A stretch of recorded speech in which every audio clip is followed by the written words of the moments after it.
Good day, podcast listeners. This is Zach Courts. I'm here with Spurgeon Dunbar. This is Highside, Lowside, Season 8, Episode 3. Welcome, very welcome. Our topic today is how vintage are modern vintage bikes. Our guest to talk about that topic will be the one and only Ari Henning. We'll also be covering electrified roads and special edition motorcycles just for Zack and Spurg. But before we get into all that, a quick word from our sponsor, Motul.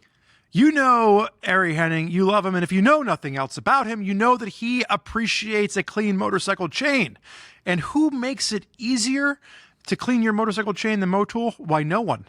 Motul offers Motul chain care kits. They come with gloves, they come with brushes, they come with chain cleaner as well as chain lube, and you can even choose whether or not you want an on-road or an off-road lubing experience. So learn more about all of Motul's chain clean products at RevZilla.com/Motul. That's RevZilla.com/MOTUL. And while you're at RevZilla.com, you can make sure you check out our RPM program. With all of the benefits it provides, it's going to make sure that you get the best motorcycle deals across RevZilla, J&P Cycles, Cycle Gear, and Rever. If you're not familiar with Rever, the things that you'll be able to do and see with that motorcycle navigation app. Learn more at RevZilla.com/RPM. That's RPM. And for now, let's move on with the show. All right, Highside, Lowsiders. We can get into the show here. First topic, of course, being not the news, an evergreen topic in the world of motoring and motorsports. And on the topic of motors, the topic today is an electrified road. Spurgeon found this article. Perhaps some of you have heard of it. It is a small stretch of road in Detroit that has been electrified to charge electric vehicles as they roll over it, sort of like wireless charging for your phone, something like that. Pretty interesting. Benjamin Franklin would be proud.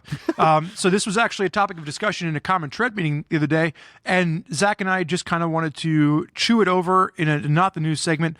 Quarter-mile stretch of road, and I think if we're okay here, we're going to start the timer, and we're going to talk about the implications on not just cars, but also motorcycles. Are we ready to go, Zach? Yes. Producer Chase can start the timer now. So let's start off with feasibility of this and really what we're looking at. To build a quarter-mile stretch of road, it's going to cost roughly $1.9 million. Let's round up to a full 1 mile stretch of road. The estimated cost is somewhere around just shy of $8 million at that point in time. So that just gives the audience a general idea of what this operation would cost just to test it. And that doesn't include the cost of the fact that it would need some type of a receiver on the bottom of the car. And there's no real word that I've been able to find yet as to, what size the receiver would have to be, whether this is even feasible for motorcycles.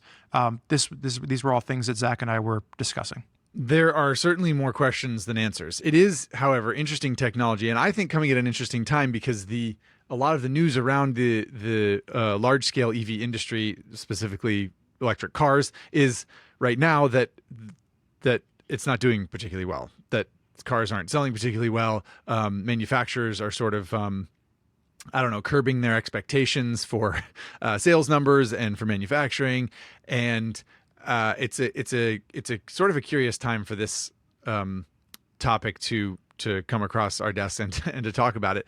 But I think it's particularly interesting because sometimes, in my opinion anyway, it takes a weird little slice of technology to jumpstart an interest in a product. You wouldn't be as interested in eating breakfast cereal if there weren't spoons around, right? You'd sort of be like, well, I don't really understand what this is for. It's sort of like roads and wheels, right? Like you have to have one to use you clearly the other. never used your bare hands to scoop up your cornflakes into your gullet. Now, to be clear, I don't think that electrified roads, as expensive as they clearly are to build, and all the other logistics that go along with it, will necessarily be that linchpin for electric vehicles that everyone has needed or wanted. Because, frankly, plugging in an electric vehicle at your house overnight is just about as convenient as it gets, I would say. But I do think there's what about an electrified driveway? Then you wouldn't have to drive over it. I don't know. You could just park and your car would, or metered spots in a city. They already charge you for parking and they could be a little bit more expensive, and you'd you just like park there and you don't have to worry about it. That seems like a bridging the gap. Yeah, I mean, I think when we look at the trickle-down effects of this technology, I think that there's definitely potential here. And I think there's also potential in one of the biggest glaring criticisms about EV vehicles isn't about their mobility in a day-to-day basis, right? It's not about like, oh, I don't have enough electricity to go to the office and back. Right. That's not what they're trying to solve here from a problem standpoint. They're trying to solve the fact that, like, if you want to leave your house in Long Beach, California, and drive out to Vegas, you're going to need to at some point find. Wow, we hit 3 minutes already. That was. Spurg hadn't even gotten into blackjack. He hadn't even gotten to Vegas yet. Yeah, but I mean, my point is that at some point, if you're taking a road trip with the family over the holidays, you and your wife just went up to San Francisco and back for the holidays. I went up to northern New Jersey and back to visit my wife's family. So at that stage in the game, that's the criticism around EV vehicles is, well, you need to stop somewhere and charge before you can make your return trip. Or in some cases, you might need to stop along the way and let the vehicle charge. So I do think from a car standpoint, there is potential here for helping to extend the range of EV vehicles. Or if we're looking at the trucking industry and, EV trucks, I know Amazon has been using a lot of the EV trucks in our neighborhood. Mm-hmm. There is potential there. But I think the real question for our audience is there potential here for motorcycles? And do we think that at least in the short term or the immediate future, this is going to have any bearing on motorcycles whatsoever? My quick answer would be no. Yeah. And we're out of time, so it has to be a quick answer. It does. Anyway, the point of all this is that we thought it was interesting technology and we thought that it was an interesting story. And we figured that you, the Highside, Lowside viewer and listener, would be keen to Google it up if it interests you half as much as it interested us. And if you have specific comments you'd like to make to us about this topic, feel free to shoot us an email at highsidelowside@RevZilla.com. One of the interesting things that came up in the discussion in the common thread meeting from Jen, I believe it was Jen that brought this up, was the fact that most motorcyclists aren't hopping on their motorcycle to be like, let's go hit the carpool lane on the highway and cruise for 100 miles in a straight line as their idea of a good time with motorcycling. Most motorcyclists are, looking for a curvier, winding road. So, depending on how this technology is implemented, even from the cultural way in which a motorcyclist likes to experience, their Sunday afternoon ride, this probably isn't going to be aimed necessarily at them. So just something else to think about as you're writing in all those angry emails to highsidelowside@RevZilla.com about this topic. Righto. Well, I think my curiosity is piqued by that story, and I'm curious to sort of follow it and see where it all goes. At any rate, we should get Mr. Ari Henning in here and start talking about non-electric, old-style motorcycles.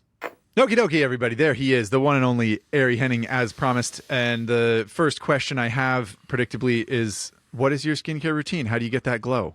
Everyone wants to know. Actually, I've got the globe light that we use during filming on here at about 3,500 Kelvin because the fluorescents overhead are getting a little dim these days. Well, you look great. Whoever did the hair and makeup today nailed it. I thought you were going to say it was some like 10W30, some sort of like garage product that you. I'm using. I got a newborn. I'm using the baby moisturizer now. That stuff is high grade. Nice, sure. Yeah, smooth as a baby's bottom. All right. Well. If you thought that I mixed my notes up with the other podcast that I do, you're right. And we'll get back to motorcycles now.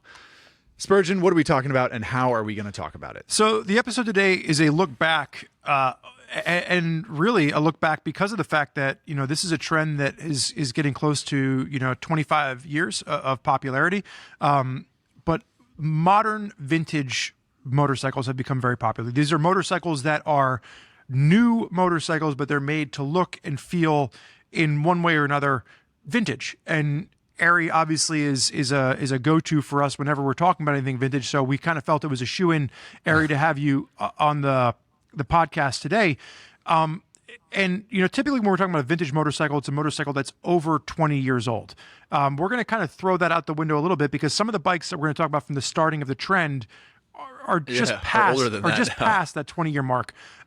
But I guess my first question the irony. that I'd like to throw out to Ari as our guest, what is the first bike that you can remember or that you can think of that was a new machine that perhaps had vintage styling to it. Right. Chronologically, that is like the one that the one that came first. The one that is nearest and dearest to your heart, Spurgeon, the Bonneville. Like that was kind of the forerunner of the category.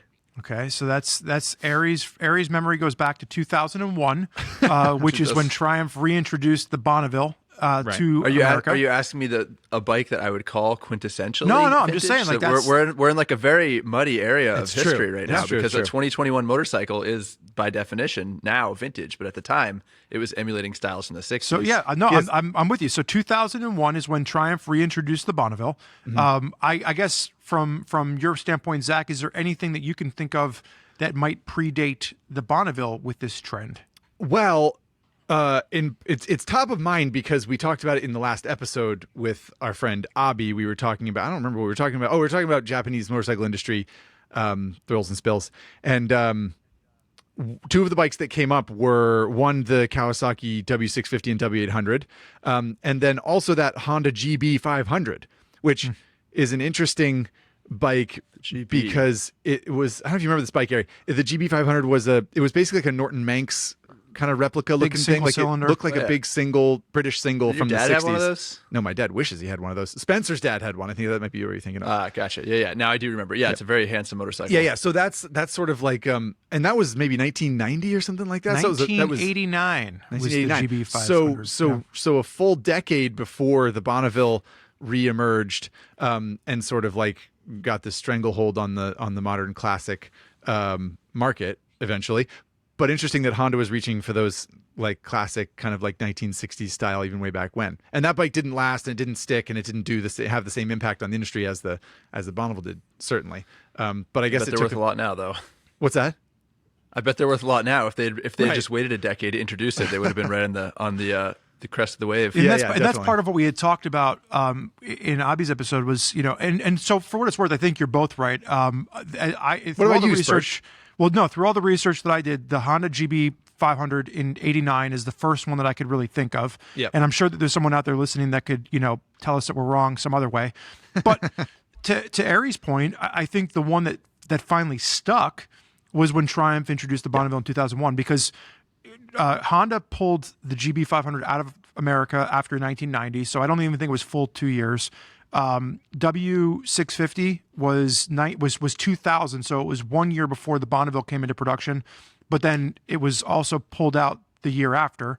So I think that while we're all talking about things that could be construed as right, I think Aries is on the money with the one that really started off the craze that then continued was the Triumph. It's the one that started off the craze that we're talking about today that has continued to this day. Right. That was like, right. It brought a whole lot of new people into motorcycling. It brought about the skinny jeans and the hipster riding a bike, and it spawned so many other manufacturers to make motorcycles that emulate style and behavior from decades ago. So why is it popular? Why did so many people gravitate towards these motorcycles? What was the allure of a vintage machine, whether it's an actual vintage machine or maybe the allure of something that is brand new on a showroom floor but looks vintage? They're handsome. I mean, that's why I've always gravitated toward naked bikes, because my dad raced what was called a sportsman, which didn't have any fairing. And so it's just the imprint you have on your mind of what is attractive. And I think the simplicity of a stylized tank and an exposed engine and down pipes and just that profile that we all imagine, it's the aesthetic. It's just attractive. Yeah. And it reaches for a time that is easy to assign a very simple label of being cool, right? I Sure. think that's another piece of it. You sort of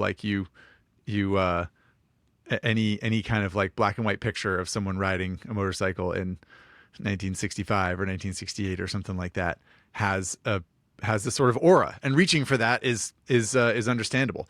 And you can sort of say that it's the simplicity of it. You can reach for practicality in some way if you want to, and that exists, but really it's the feel. That's not why and the people look. are buying them, though. No, definitely not. No one's like, oh, this is a practical motorcycle. Right. The only people who are doing that are the people who have actually tried to buy a vintage bike and then realized how much it sucks to own, and then they buy the modern vintage because it's practical. Yeah, well, and I mean that's something that's also worth talking about, right? Is that the idea that you could buy a brand new bike with a warranty and fresh paint, ABS, yeah, and fuel injection, right? And actually, I mean, I guess the Bonnevilles, early Bonnevilles didn't even have that, right? I mean, I don't know about ABS. I don't think the early Bonnevilles had ABS, but they didn't have fuel injection. Nope, they were, and I think that for me, it's like this is the bike that brought me into motorcycling. I think oftentimes now, working for Common Tread, we sit around and we talk about performance and we talk about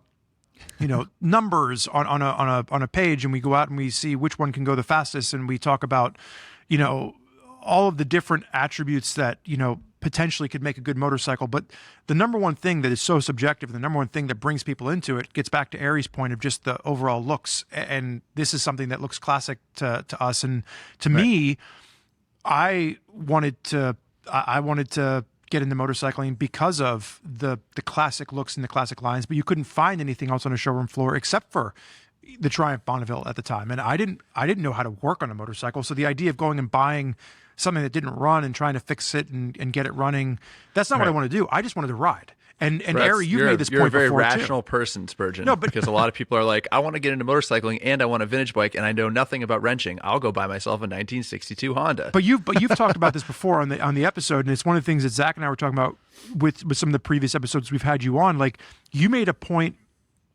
in one of our conversations around the fact that, like, so many people will go out and buy a vintage motorcycle as their first bike. They'll try to work on it. They end up just spending all of their time trying to get it running, and then they don't get to enjoy riding it, and then they just fall out of motorcycling because it becomes a headache more than it does become an enjoyable experience. Yep. And that's the beauty of this category of motorcycles, is if that's what you want, you can go buy it. It doesn't have to be brand new. It can be 10 years old at this point. It can be 20 years old at this point, but it's going to presumably be a lot more reliable and safer than an actual 50 or 60-year-old motorcycle. And it's funny because, Ari made a point earlier about the success of some of these bikes. And I think it's important to note that, like, not all of this was a success, right? Like, and I'm trying to think of where manufacturers maybe went too far in making the bike old. And the one that really kind of comes to mind, I was using air quotes there for those of you that are listening. The one that really comes to mind for me as I was going through and doing some research for this was when Yamaha in 2016 reintroduced the SR400. And if you remember, they reintroduced the SR400 as a kickstart only bike. There was no electric starter. Only. I went to the launch. It was also launch. quite expensive, as I recall. Yeah. It wasn't cheap. Yeah, and the nostalgia of the kickstart was great, but man, did it wear off fast. So fast. Just halfway through the first day of riding the thing, you're like, I'm so sick of kicking this over. Yeah. Makes for good photos, though. We in the to sort of, like, for a little bit of insider baseball, we sometimes talk within our little group of motorcycle writers that work at RevZilla and other sort of, like, older publications about how the motorcycling world of media is being infiltrated by people who aren't as into motorcycles. Sometimes they are they're derogatorily referred to as influencers, right? Well, I was at the SR500 or SR400 launch, and there were a couple of people that stalled the bike and could not start it. They did not know how. Didn't understand how. They couldn't do it. They were like, I understand that I have to kick the lever, but for anyone who's kick-started a motorcycle, there's some nuance. Yeah, there's some nuance. Yeah, it's tricky. Yeah. You got to do some stuff with the throttle. You got to put your weight into it. Yeah. It was an interesting. I just thought it was an interesting little kind of snapshot of motorcycle culture. That when there's a bike that you don't have a button that starts it, some people who claim to be motorcyclists were like, I can't do it. I don't know how to make it go because I don't know how to move my leg in that way. If you have old people knees, it's not an ideal way to have to go out and get your motorcycle running either. True. True. So even the vintage ones that most of us would be talking about would have electric start at this point. Yes, true. Yeah. So I feel like we've defined the category, and I would like to circle back to the very beginning of the conversation really quickly and say that the Department of Motor Vehicle classification of a vintage motorcycle is, as Spurgeon said, I think 20 years old, right, or 25 years old, or whatever it is. And so we're not talking about bikes that are technically vintage as far as your registration is concerned. What we're really talking about here is motorcycles that are styled to look like they are quote unquote old. And as old as 2001 is in this day and age, whether we like it or not, that's not really what we're reaching for in most cases here. It's more like bikes that are styled to look like they're from either the 60s or the 70s or sometimes the 80s. And So I just want to be clear about that, as long as we're Yeah, agreed. I think that's an important thing to define. And how about like name some bikes? Have you guys tossed them out there for people who maybe don't fully understand what we're talking about yet? I think that's totally fair. I think the Triumph Bonneville line is a great place to start. Triumph Bonnevilles, Triumph Thruxtons. You're talking street twins. You're talking speed twins. You're talking scramblers. Street scramblers, street cup, I think the whatever. scrambler thing is important to know, because this was something that came up right before we started filming. Was, oftentimes we define scramblers as almost their own category, but it's a bike that's made to look like it's 40 or 50 years old from an aesthetic standpoint. Well, or at least has styling aspects, because things like Ducati Scrambler it's not necessarily a modern vintage, just stylized to look older. But I mean, what about the XR 900 from Yamaha? Yeah, the XSR. XSR 900. you call that the you call that a Feature scrambler? No, I'm saying that's a modern classic. Although, I mean, it doesn't look exactly, because Ari brought up the Ducati Scrambler, which doesn't necessarily look exactly like an old Scrambler, but it has those aesthetic cues. So, I mean, I think that something like the Yamaha XSR 900 has those aesthetic cues. It's playing on the cusp of trying to bring in some of that design structure from a bygone era. Yeah, and that's an interesting category of bike in my mind, because you can point at the Triumph line of modern classics, which use those either 900cc or 1200cc parallel twins, and they sort of they look old. They look like 60s bikes to some extent, and they thump and rumble like old bikes to some extent. And there are a bunch of motorcycles that are sort of glommed onto that to that sphere of machines, I think, that's sort of pretty true vintage motorcycles that are manufactured today, or that's the idea anyway, is that they're cut from whole cloth to look old and to some extent feel as old, opposed to just having those styling aspects. I mean, the Bonnevilles used to even have the fake carburetor covers on the DFI. They were really swinging for the fences. Yeah. And I mean, I think Royal Enfields, which we can talk about more later, are doing that as well. Some Moto Guzzi's as well. But I think that the type of bike that you guys just brought up is an interesting one to talk about, right? Like modern bikes that are foundationally modern but just look old is like the Desert X. Yes, which is a different era. That's more of like an 80s era, right? But still, they're very much leaning into it. It's a completely modern motorcycle. They are just plucking styling cues and aspects from a previous generation. Which one did you say? The Desert X? Yeah, Ducati Desert X, which is a it's got like the rally style. Yeah, no, I guess the one that makes even more sense than that is the Desert Sled. The Desert Sled is probably more of a vintage style than the Desert X would be. I think I was just using it as an example of a motorcycle where they're like, this aesthetic is going to be plucked from. It's going to be an anachronism in some form. Sure. And it very much is, because it's got the dual headlights. It's supposed to look like a Dakar bike from the 80s or early 90s. Yep. And I think that the XSR 900 or XSR 700 is an even better example of that. Or the Kawasaki Z650 RS, which is basically a modern parallel twin, liquid cooled disc brakes. All it's the same bike. They just put a round headlight on it and they put a round tail light on it, and it's a little bit styled. That's one of my favorites in the category, honestly. The Z650. Yeah. Interesting. RS. Yeah, the RS. Yeah. And I think I would argue Kawasaki did an even better job with the Z900 RS, just because there's actually a styled exhaust pipe, and they leaned harder into the paint. It's a little bit more premium bike. I think they tried harder to make it look old, but ultimately the Z900 RS, not surprisingly, is essentially just a Z900 underneath, and feels very much that way when you ride it. The engine feels modern, the brakes feel modern, the suspension feels modern, all that jazz.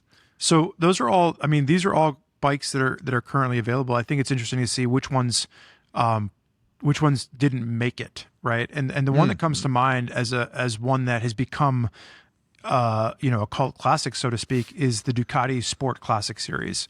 Oh, that was on my list, man. I miss those bikes so much. Yeah. And they only sold for 3 or 4 years. 3 years. Yeah. And then it was bitching. It was big air cooled 1000cc L twin. And how many variations were there? Was it just 2? There was the Sport 1000, the Sport 1000S, and then there was a GT, and they did a Paul Smart edition. Yeah. But beautiful because motorcycle. the S had the little front fairing on it, and then the Paul Smart edition was even higher up than that. Yeah. Yep. Yeah, and then the GT I think was more like a flat handlebar or like a little bit of a swept handlebar, so it was a more upright riding position. And Yeah. So they tried it, but yeah, it didn't last very long. I remember being very disappointed when they pulled that from the lineup in 06 or 07 maybe. Well, I think if you look, Good time back then. if I remember correctly, if you went back, the Sport 1000 was clearly kind of aimed after going after the Triumph Thruxton, and then the GT was like their version of like a Bonneville, and that's really kind of who they were trying to compete with at the time, and they were just so much more money than what Triumph had theirs on the market for. Yep, and arguably not as I mean, certainly from a style perspective, I think Ducati hit the nail pretty squarely on the head. But it wasn't as big a departure, right?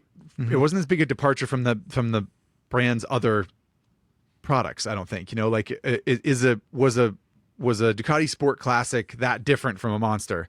They were both air cooled, big V twins.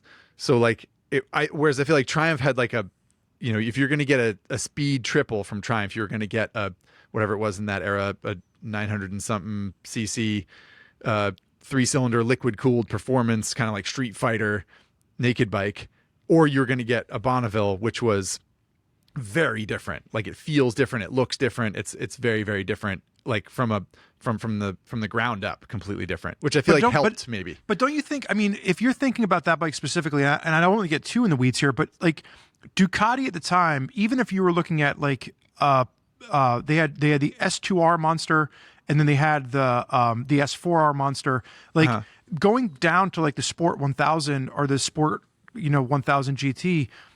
You were taking a big performance hit, so you were asking. No, an S2R was an 800cc air cooled twin. It was a smaller engine. No, the S2R had the 1000 variation. Well, even if it did, it was air cooled. The S4R. I think you guys are missing. You're missing the point entirely. It's not the guy who's going to buy a Monster is not the same guy who's going to buy a Sport 1000. The guy who's buying a Sport 1000 is actually, in my opinion, an older gentleman who wants a bike, who knows who the hell Paul Smart is. Like the guys that are buying them are old dudes in jackets they've had since the 60s, and they're like, yeah, I want a motorcycle like I might have had when I was younger. Whereas the Ducati Monster owner has almost always been kind of avant-garde and younger and like more on the cutting edge of style. I still maintain that foundationally the bikes are much more similar with the type of engine and having a round headlight and so on and so forth than Triumph's offerings, which were so wholly different and separate. And I think that allowed them to create a different culture within their own brand and maybe helped. Yeah, I guess I'm just trying to figure out if that's what the Ducati buyer wanted at the time. You know, I think the Ducati buyer eventually, the Scrambler went on to be a very successful model for Ducati, even more so than the Monster. That came much later, though. Right. Yeah. Yeah. And I do think it's interesting ultimately that we're sort of like whinging about the Sport Classic's demise because it's looked back on so fondly, right? But it didn't last very long. It was only around for a few years, right? 3 years, at the time, I believe. It was a really enjoyable bike. Yeah. 3 years. Yeah, that's interesting. Well, so I think, and I guess, Ari, to segue this conversation a little bit, you have a little bit of experience with the Sport Classic, the Ducati Sport Classic in riding it? Yep, I rode it when it came out. So, in your opinion, was that in the day a motorcycle that, when you rode it, felt old as well as looked old? Like, did it feel like riding a vintage bike, or how well did Ducati strike that note? Well, first we should qualify what riding a true vintage bike. Yeah, actually, not only feels like, sounds like, smells like. There's a lot that goes with riding an actual vintage bike. Perfect. So they tend to shake quite a bit. All modern motorcycles are balanced to some degree, whether they have an actual balance shaft or they just use enough cylinders that they have inherent balance. Old bikes with, well, the old Ducatis were obviously inherently balanced as well, but they usually shake. They usually vibrate quite a bit as you rev them up through the rev range. They usually have cable-operated brakes that are terrible, drum brakes, or very feeble disc brakes if they were on the cutting edge of technology at the time. And they smell. They smell like hot oil because they were air-cooled and they got really hot and they wept oil, not necessarily enough to drip, but enough to escape so that you could smell it. And they smelled like gasoline because they were carbureted and they didn't have all the emissions compliant stuff we have now that keeps everything so tidy. So as far as that is concerned, when you got on a 2005 Sport 1000, no. But it didn't sound and necessarily feel and do all the things. But it has just enough of that reminiscence that you're like, cool, I'm not riding a fully modern motorcycle. And I think a lot of it has to do with modern motorcycles putting performance first and being very much about going quickly and handling well. Whereas that was, handling wasn't really a thing in the 60s or 70s until they got into the 80s with like the GSX-R and whatnot. So it embodies a lot of things that are vintage, but it's not an authentic experience, obviously. And you don't necessarily want that fully authentic experience because you want it to start when you hit the starter button. Yeah. And I think you're hitting on a varying shades part of the conversation here, right? Because I think that there are certain manufacturers that made their bikes to be a little bit more vintage, and certain manufacturers that have kind of shied away to the more modern edge of it. Like my Bonneville, my original Bonneville, my 2005, it has the smell, it has the weeping of the oil, it has the all of those things, but it's got disc brakes, it's got an electronic starter. It's got a little heater pack for the carburetor, so when you do go to start it in the wintertime, it starts a little bit easier.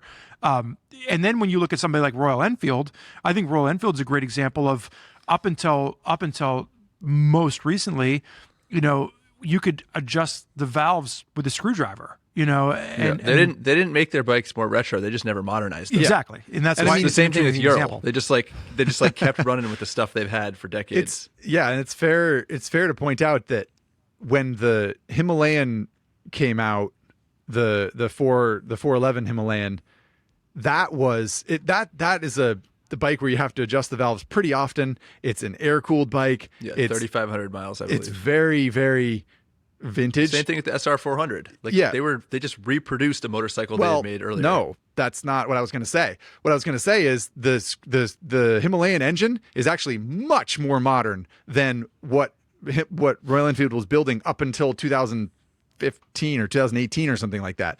The bikes that came before that were they were still unit construction. They're like actually old manufacturing techniques. The Himalayan feels old, but it's got a counterbalancer, for crying out loud. Yeah. Like that's something that like bikes didn't have. It's an all new motor. Yeah, it was all new. It was designed to be old and feel old and look old, and it did all those things to an extent that people thought, man, this thing might be a little bit too close to vintage. But really, that was a huge step forward, because I remember riding the Continental GT single, the 500cc single, which is basically the old Bullet engine that they've made since God was a kid. And there were people at the launch, there were journalists at the launch that were like, I think something's wrong with it. I think it's broken. They literally didn't know. And because they had never ridden an old bike before, and they didn't know that that's what old motorcycles felt like. It was sort of like part farm equipment and part, actually riding a motorcycle. That's great. Well, I think it's interesting too, because we're sitting here talking. Ari made the point of disc brakes and weeping oil, but even when you're looking at the difference of, when Triumph introduced the Bonneville, it had dual overhead cams. It had service intervals of 12,000 miles. When Ducati brought the Sport Classic out, that was back when the service intervals for, I think, that Ducati were, 5,000 or 7,500 miles. It was something that required more maintenance. And now you look at a modern Ducati engine, and they're leading the way, and you can go 18,000 miles in between service intervals, or more than that. 26 on that new Multistrada. So it's interesting, even when you look at how that's changed over the years. Yeah, it's true. It's true. So I guess I want to stay on the topic because I think it's interesting to talk about bikes that really feel like they hit that vintage feel when you ride them. And to Spurge's point, it can be a Bonneville from 2005 or a Sport Classic, as Ari talked about, from 2005 or whatever. But bikes that have been made in the past 15 or 20 years to look like they were made, or to look like bikes from whatever 45 to 65 years ago. Mm-hmm. And which ones sort of really hit that tone. And I feel like the Royal Enfields is a great call out, because even the ones that are supposed to be more modern are still feel pretty old. They're stuck in amber. Yeah, a little bit. And I guess we've sort of talked about the modern Triumph. I mean, Triumph is still, I think, sort of leading the way with all these bikes, because if you ride a 2023 Bonneville T100, you get sort of long, you get wide spacing in the gear ratios. You get this sort of lumbering, thumpy engine, and of course it looks beautiful, in my opinion, and a lot of people's opinion, because they sell a crap ton of them. But what are some other bikes are there any other bikes that jump to mind for you guys? When you ride them, you're like, yeah, this whether it's good or bad is really hitting the notes of an old bike. Royal Enfield definitely takes the cake, no doubt about it.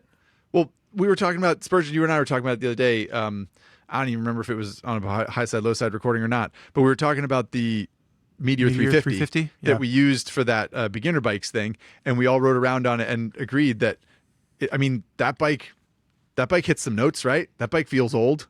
I think one of the conversation points that we had talked about was the fact that like that's the beginner bike that Harley Davidson should be making because it feel like you look at a brand like Harley Davidson where they talk about heritage. I mean heritage, tradition and heritage. And you look at that Meteor 350 and it's like it's not going to wow you from a power standpoint, but it looks kind of old and it mechanically it's kind of old and it smells like burning oil and I don't know. There's just some charm to it, I suppose. Yeah, for sure. I think and I think it's interesting to talk about it from an objective perspective too, right? Like Ari pointed out all the things that an old bike does when you ride it. And whether you want that or not is not up to us, but I think identifying bikes that do that and either do it well or do it well with a bunch of other compromises or caveats is kind of a fun thing to do. What about Moto Guzzi? I mean, I feel like Moto Guzzis are in that category for me. The last time I rode a V7 Stone or a V9 Roamer or those sort of like what they call the small block engines from Moto Guzzi, you got some vintage feel. Yeah. Like especially in the transmission. Exactly. The transmission feels like a BMW transmission circa 1975. And like the way the engine reacts and the way the clutch engagement is can be kind of finicky and like a little bit difficult. I mean, to some degree, that's another brand that has never really gone modern. Like they've stuck with like big single plate dry clutches and they've stuck with a tractor transmission and a lot of other things that haven't modernized and haven't felt.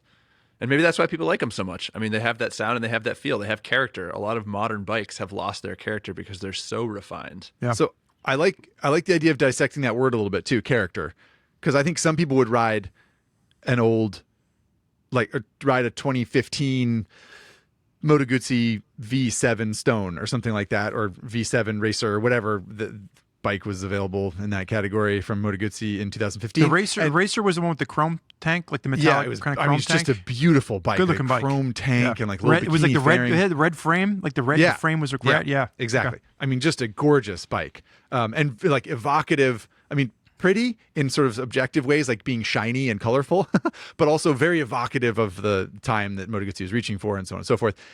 I remember that bike, actually, the Racer specifically, being around the Motorcyclist magazine shop. Ari and I rode it, and I remember our editor at the time, Mark Cook, basically saying, "This is too much. This is too much character." He's like, "I'm stalling it at stoplights. It makes me feel like I can't ride it very well. Like it's too much character. They've gone too far in reaching for character and not far enough in making it feel modern." Which is modern. Yeah, the stalling issue was just inexcusable. And like maybe some people will call like fluffy fueling and a abrupt clutch character, but I think that's just a lack of refinement. Well, yeah, I think there's one that they were going after the modern vintage class, but I felt like it didn't have enough character. I felt like they made it too refined, and that one is the when Honda brought to America the CB 1100. I don't know if you guys ever rode that first gen. Sure. Only goes 109 miles an hour, as I recall. I can't speak to that, but I remember we had it's very governed. We had got one when I was working at the shop down in Tennessee. We got one of the first models that came into the U.S.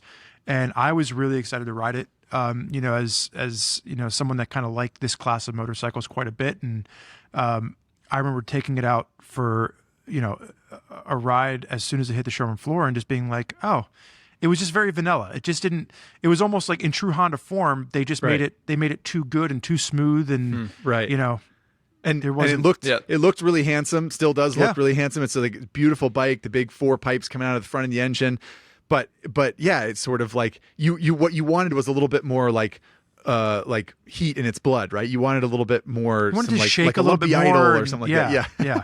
It's funny, right? It's funny how you ride one bike and you're like, I can't even leave a stoplight without stalling it. So, and I'm pretty good at riding motorcycles, so I think this is quote unquote too much character. And then you ride another bike and you're like, there's not enough. Like I almost want some of that stuff that's not as good, right? You're reaching for. It's a hard line to walk for manufacturers. Yeah, it really is. That's really funny. I find that sort of endlessly interesting, and I think that manufacturers are trying to hit a moving target too, because certain people want certain things. Like someone like our dad's age might ride a bike and the grabby clutch and the fluffy fueling, as Ari pointed out, or the smelling like hot oil when you park it. Like that's the kind of stuff that would scratch what they're trying to itch, right?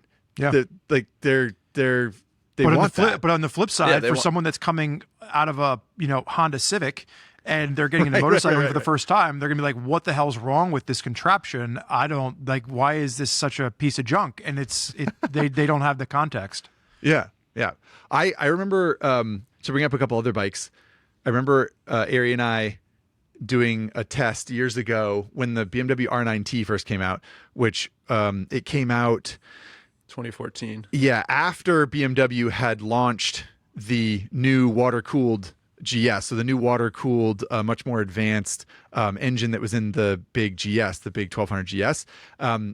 BMW sort of relaunched, or not even relaunched, but just sort of like repurposed the older engine from flagship GSs and flagship BMWs before, which was like the oil-cooled single plate dry clutch, much older transmission, and they put that in this sort of steampunk cafe racer thing, as I've called it before. It had incredible brakes and really good suspension. Right. So, but they just used an older motor. Right. And so I remember doing a test with that bike and the Thruxton at the time. Aaron, I'm not sure if you remember this. And we were riding around downtown Long Beach doing photos, and we traded bikes, right? As we often did with testing. We're sort of like, let's just trade bikes real quick. We'll try the other one so we can, affect our notes in a positive way. Which Thruxton? Was it the 1200 or was the older? It was the Thruxton 1200. It was the first generation of the Thruxton R, I believe, which had the sort of like high output 1200 engine. Okay. And the higher grade suspension, I believe. Yeah, it had Olin suspension, and the 9T was also a 1200cc twin. So they're like on paper very, very kind of like well matched.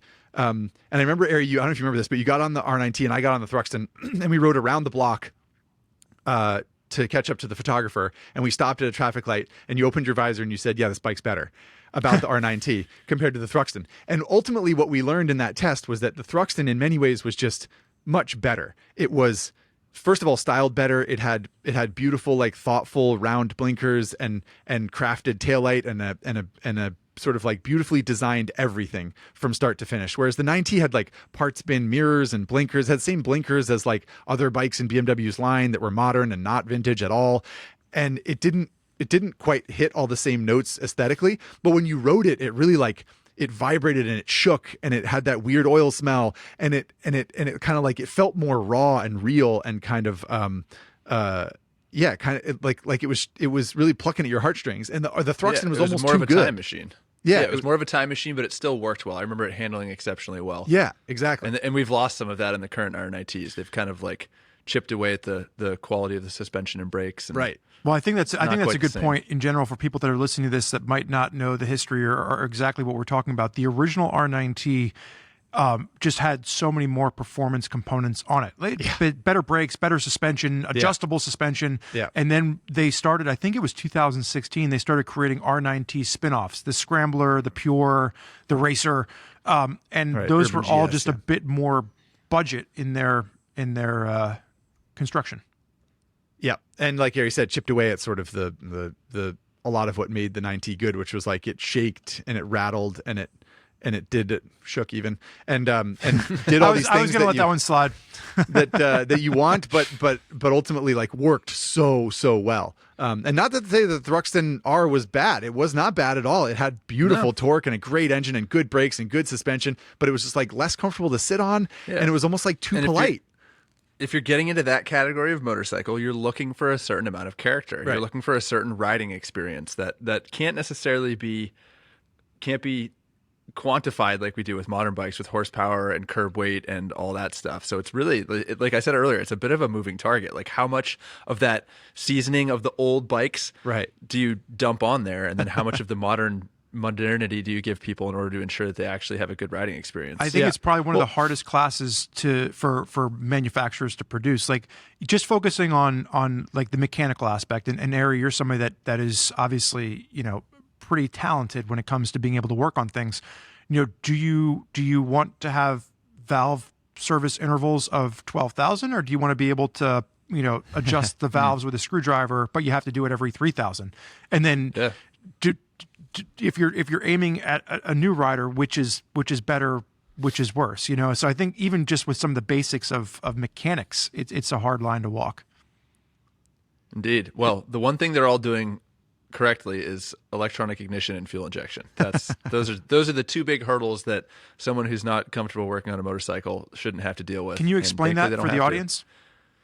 Yeah, so back in the day, they had points ignition. It was basically mechanical and it relied on little rocker arm moving around, and you had to make sure the timing on that sucker was correct and the gap was correct. And occasionally, you actually had to replace that and the condenser, and you had to check it fairly frequently. Whereas modern motorcycles, the ignition system, other than replacing spark plugs, is completely non-serviceable. And when I say non-serviceable, I mean you don't have to service it, which, for guys our dad's age is just amazing, because that was a huge, you could, if your Or timing was girls screwed our up or your mom's points, age.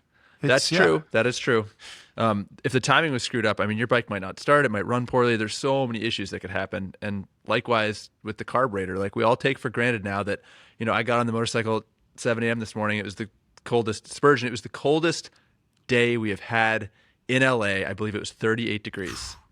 And a fuel injected motorcycle just starts right up and idles. Whereas if you were on an old bike, Pull the choke. you'd probably have to choke it for a while. It might fall on its face a few times. You'd literally need to let the engine get warm before you could reliably ride the thing. So those are just two that nobody, I don't think anyone wants to see that come back. We don't need that kind of character anymore. And just to take it one step further for what Ari's talking about, when we're talking about ignition on motorcycles, or in mechanical terms, this is what makes the spark plug spark, and it's what sets the gasoline on fire. And then when we're talking about carburetors, carburetors basically were little devices that mixed the air and the fuel together as the fuel came out of the fuel tank and allowed the mixture to be sucked into the engine. Does that sound like a pretty rudimentary explanation, Ari? That's terrific. I appreciate you doing that, because I wouldn't have considered doing it. I think it's interesting because like some of this, like if you are just getting into motorcycling now and this is your first experience with motorcycling, what are the chances that you're going to find a carburetor on a motorcycle? A modern motorcycle? Very, very rare. I think the XR 650 maybe is still carbureted, and maybe the DRZ 400 is still carbureted, which is, as I understand it, I don't think there's any, I don't know how much truth there is. Like those bikes have remained unupdated, because if they update anything, it's kind of like the carburetor's grandfathered in. But typically speaking, carburetors are undesirable because they're not good for the end user, but primarily they're not allowed anymore because they're very quote unquote dirty. They have to have a vent on them to atmosphere, and fuel is a very volatile fluid, especially when it's sitting in the sun. It wants to evaporate, and that's how we get smog in LA and air pollution all around the world. There you go. So carburetors are bad. I think the Honda Navi comes to mind. I'm pretty sure that's carbureted, but that's like, is it even a motorcycle? So small. Yeah. Is it a motorcycle? What is that's a Well, whole it's not a separate modern podcast. classic, What is so the we don't need to Navi? talk it's about not. it here. It's Yeah. not a modern classic. Well, I guess on the topic of on the topic of wrenchability area, I'm kind of curious if there are people listening and they're thinking, well, I do want to get a quote unquote modern bike, or like I like the idea of a modern classic. I do think that like buying a true vintage bike from 1972 or 1968 or whatever is a bad idea. So I would like to get a new bike, but I also want to spin wrenches. I think I want to learn how to work on it to some extent. Like what's the nexus there for you? Like what's a good, is there an entry point that you feel like this bike will be rewarding to ride and kind of like or at least useful and practical, but when you take it apart, it won't be insanely hard to put back together? Yeah, I think maybe, any of the modern Hondas, they don't have a whole lot in that vintage category. They've got what the what's the latest one? The SCR? SCL 500. Yeah, SCL 500. Yeah. Yeah. But that's a liquid cooled Like, bike. you want- Would you reach for air cooling just because it's simpler, or is that just sort of like pinning yourself down in a way that's not necessary? Yeah, I feel like exactly pinning yourself down. If you're like, oh, well, I want a wrench on it. Like the beauty of the modern vintage bike is you don't really have to. Like you're not going to have to put a new con rod on it at any point, or like cut new valve seats or anything. Like it's going to go for 60, 70, 80,000 miles. So if you do aspire to change your own oil and check your own tire pressure and lubricate your own chain, like that's kind of as far as you have to take it. Yes, maybe valve clearances. I think I wouldn't ever compromise on behalf of simpler valve clearances that have to happen more frequently. I would rather just have it happen at 12,000 miles. And if I'm really not comfortable pulling the cams to swap shims, take it to the garage then, because I've done all the other maintenance before then myself and saved a bunch of money. So I understand where you're coming from, where the nexus is. And I guess I don't really know. The nexus is buying a modern vintage bike instead of a vintage bike. The recommendation I always provide to people, or always recommend, is like, someone brings me a motorcycle and they're like, "Oh, I want this to be my daily rider," and I'm like, "Have this be your Sunday rider, Right. that you ride one Sunday a month because it only starts one Sunday out of the 4." And then have a modern bike like a Bonneville or one of the others that's going to start every time and it's going to have ABS and fuel injection. Right. So I think you got to, if you really want to embrace that vintage life, you can be a complete wackadoodle like some guy I saw on a handshift Harley riding down Long Beach Boulevard the other week, or you can be a rational person and unfortunately have to spend a little bit more money, but have both. Have an actual vintage bike and then have a modern vintage bike, a retro modern. And I think even with the modern ones, like you're still going to get a little bit of wrenching experience for people that want a taste of it. You have to adjust your chain. You have to, chains and sprockets still wear out. There's going to be maintenance things you can do without having to say, okay, I have to go rebuild the carburetor, or I have, again. Yeah. Yeah. I mean, it's also fair to point out that it's not just, while we're on this topic, this isn't really what we're talking about here today, but just a quick sidebar. Carburetors are not reserved for bikes that look old. Like I have a 2006 bike that doesn't look old at all. It's like very angular and modern and by most accounts quite ugly. But the point is it has carburetors on it, and that's my cross to bear. Like that's something I have to worry about. And whereas Spurgeon has a bike from 2005 that looks like it's from 1965 and has carburetors on it, and you're kind of like, "Oh, charming." Whereas I have a bike from 2006 that was supposed to look like it was from 2006 and it has carburetors on it. So you're just a quick note that you're not beholden one way or the other, right? You're not gonna get carburetors if you have a bike that looks old, and you're not gonna get fuel injection if you have a bike that looks modern. Not all carburetors are created equal either. I think a modern carburetor, like my Bonneville, has got 80,000 miles on it, and I rebuilt the carbs once when I jetted it for a exhaust that I put on it. But for the most part, exactly, yeah. For my dad, because he wanted to go, faster with his friends. But I think it's different because even a modern version of some of these bikes are still more dependable and more reliable than something that was maybe like a Triumph Bonneville from '65. It was just two different beasts. I don't want to get too far off the weeds here, but we do need to take a Motul break. Our producer, Chase, is waving his hands, screaming, holding up a Motul sign at this point. So I want to carry on with the conversation of all of these fun, modern, classic, vintage-looking motorcycles, but let's take a quick word from our sponsor, Motul. All right, everybody, we're back from our lovely commercial break from our even lovelier sponsor. In between scenes there, we were talking, and our lovely guest brought up an interesting point, which is accessibility. I happened to go to the BMW website and look up that R9T because I was curious if they still make that Highline R9T. You guys were talking about how the new ones sort of chipped away at the components and whatever. As of 2023, for what it's worth, you can still get the good one with the good brakes and the good suspension and all that stuff. It's right there, $16,000. And on that topic, boy, it's an expensive bike. We were just singing its praises and saying how good it is, and it is. An R9T is a great bike, but 16 grand is no flipping joke. And Ari, you brought up the idea of accessing these looks with not as much money.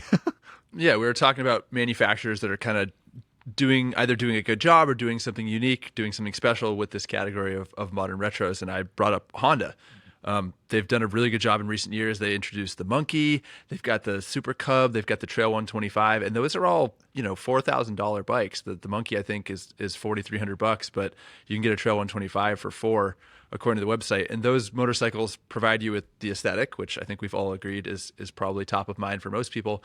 But something I also like about these older motorcycles is the simplicity of operation. You don't have a bunch of ride modes. You typically have pretty simple gauges.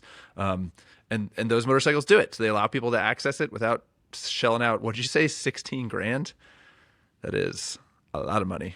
Yeah, I think it's one of the things that we talked about when Zach and I were over in India riding the new small Triumphs, right? Like the Bonneville, when I bought it, was, I think I got mine I had the original receipt at home. I think it was somewhere around $7,000, which wasn't affordable, but it also wasn't crazy expensive. And as a college student, I could afford the payment on that. But you look at what the 900s have become, and I'm just on Triumph's website right now.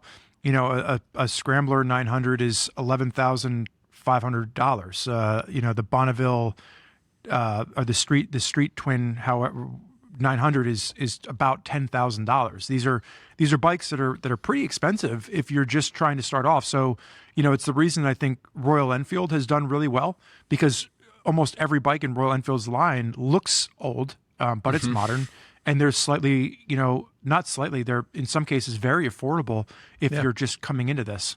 Yep. Yeah, and they have a whole slew of like 350s, for example, that come in different shapes and names. I don't even remember. There's the Meteor, and then there's the Hunter, and then there's a Classic, maybe, whatever. The point is, there are like different options for that kind of thing. And I think that's a great call out. And it's interesting to me that most of the Japanese manufacturers don't really, especially Kawasaki and Yamaha, they have retro bikes, but they are modern bikes under the skin, right? They're just sort of like modern bikes that are styled a little bit in one way or another to look older than they actually are, or reach for some sort of aesthetic. And Honda kind of does the same thing. They have the CB300R, the CB650R, that have the round headlight and that kind of thing. But they're wholly modern bikes. But Honda does deserve a ton of credit, I think, for the whole Minimoto thing. Yeah. Like that little Super Cub and the Trail 125, like those are really cool bikes. And like Ari says, they don't even have they don't even have clutches that you have to. They do have clutches. They don't have clutches that you have to use. They have sort of semi-automatic transmissions. And then the Monkey, same thing. It's like, it's small, it's accessible, it's easy, it's light, it's not crazy expensive, but it really does reach for that kind of 60s vibe, which is a cool thing to have an option to do.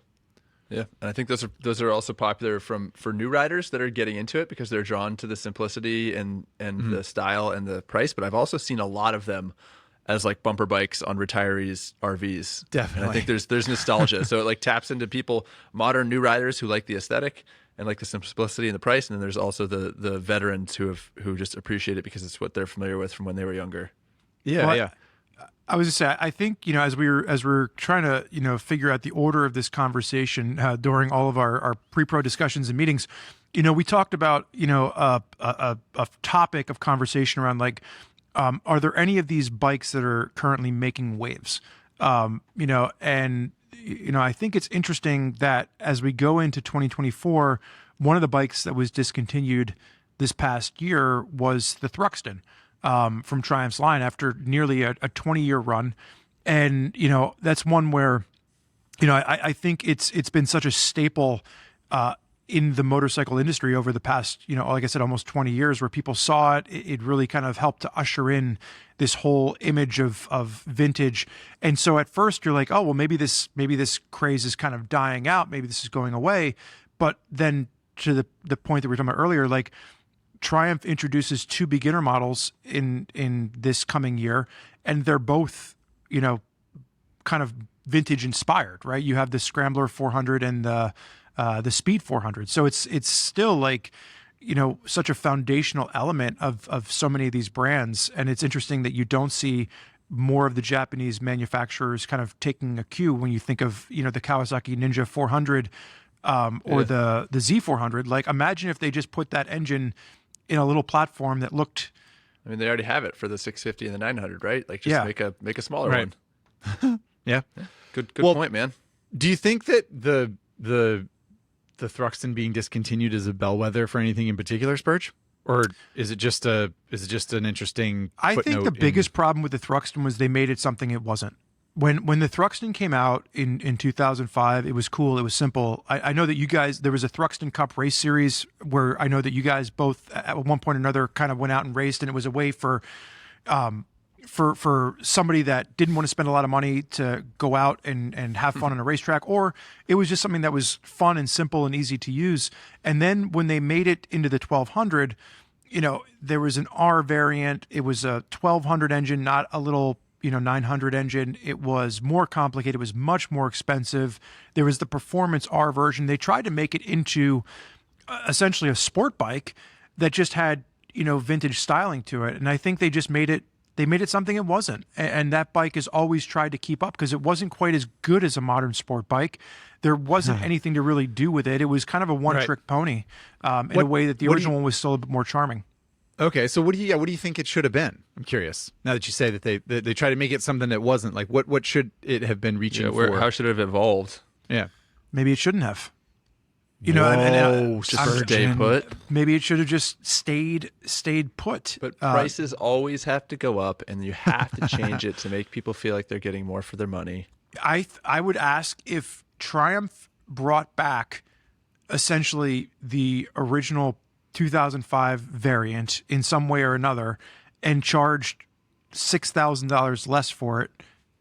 Do you think it would sell? Spoken like a progressing crotchety old man. Just bring me back. Give me what I used to have. That's what we're talking about here. That's exactly what we're doing. We're tapping into our each of our own like inner crotchety old man and be like, well, They don't make them like they used to. 2002. Exactly. Let me tell you what you could get for $7,000. Back when I was a boy in 2005.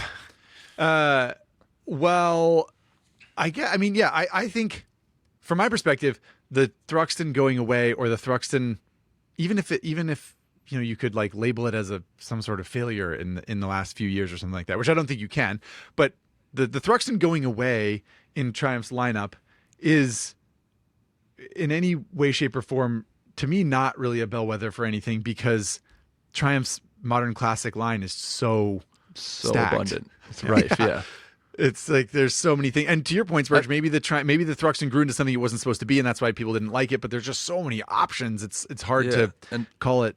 Well, look at Ari. What launch? You were just at the Scrambler launch, right? Yeah, last week. Yeah. So they're obviously continuing with the Scrambler line. How did you feel that those bikes were in comparison to the previous gen? Thankfully, the XE is more of the same, which is fantastic, because it sets the bar pretty high for the bike that looks fantastic and also can, talks the talk and walks the walk, so to speak. The X, they've reduced the features on quite a bit, but that is a continuation, sort of, and that motor is the same motor that is now in the Speed Twin, which seems like to some degree has replaced the Thruxton. And I know you guys are more studied with the Triumph lineup than I am, so I'm curious. Why, did they basically just create a Speed Twin, and how does it, with a Thruxton motor, and how does it differentiate itself from the outgoing Thruxton? I wrote an article on this bike a couple years ago. I will take the opportunity to sing that bike's praises. The Speed Twin. I think the Speed Twin 1200 is a fabulous, fabulous motorcycle. It's so underrated, and yes, essentially what it is the high output 1200 engine that sort of debuted and made the most waves maybe in the Thruxton chassis. But the Speed Twin is slightly less aggressive.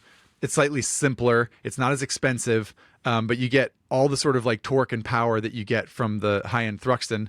And you get the sporty riding position. You're sort of like leaned over a little bit, and the pegs are in a good spot. It's just not as showy. It's not as fancy. It's not as committed to being the sort of like old school cafe racer. It's a little bit more new age. It's kind of a blend between a typical Bonneville and a Thruxton. So you get a little bit of sport, but you get the big engine, and that bike is so impressive. I think it's a total sleeper in the Triumph lineup. It's like, it doesn't stand out on showrooms with Rocket 3s around and with Thruxtons around and with Bonneville T120s with chrome and whatever. I don't think it stands out on Triumph showrooms, but fabulous motorcycle. And to your point, Ari, maybe more practical and better than a Thruxton ultimately. And presumably quite a bit cheaper. It's got all the character too, right? And that gets back to what we were talking about originally. Like, you can hop on that bike, and that engine just, it's such. I think the engine itself is just so underrated. From a usability standpoint, you can get on that bike and you can have so much fun riding that bike on the street. So much fun. Yeah, it does have, having just come off it, it has so much character. It's so great. It's got like the pulse of a big inch V-twin off the bottom, and then it continues to rev, and it's a gentle giant. It's got so much power, but it's not in any way overwhelming. Yeah.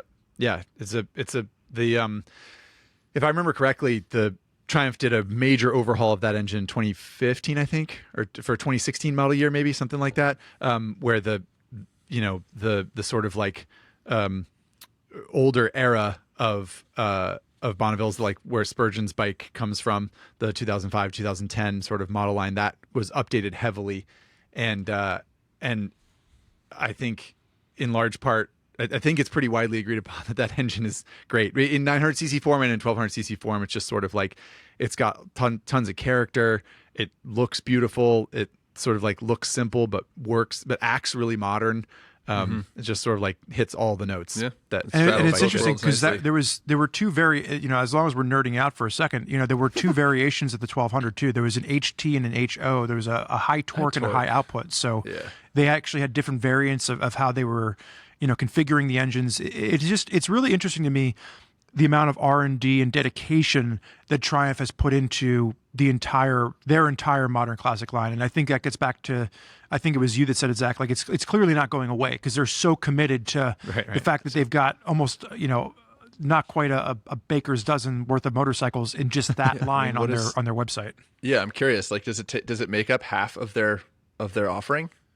1, 2, 3, 4, 5, just 6, about. 7, I bet it makes 8, up for more than half of the sales. 10, 11. Yeah. There's 11. I mean, there's 11 bikes within the line. And I think one that we didn't talk about was the Bobber, which is that same 1200 engine, but in something that is arguably a little bit more, cruiser oriented, but it still speaks to, something that's a classic look to it.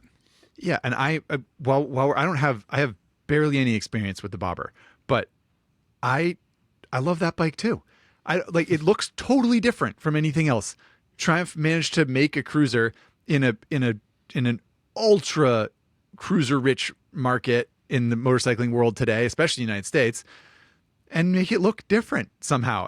Doesn't look like still work well. Yeah, and still work well. We always value. It's like it's remarkable. It's so cool. And I often ride bikes and think they're just not quite interesting enough, or they don't work quite well enough.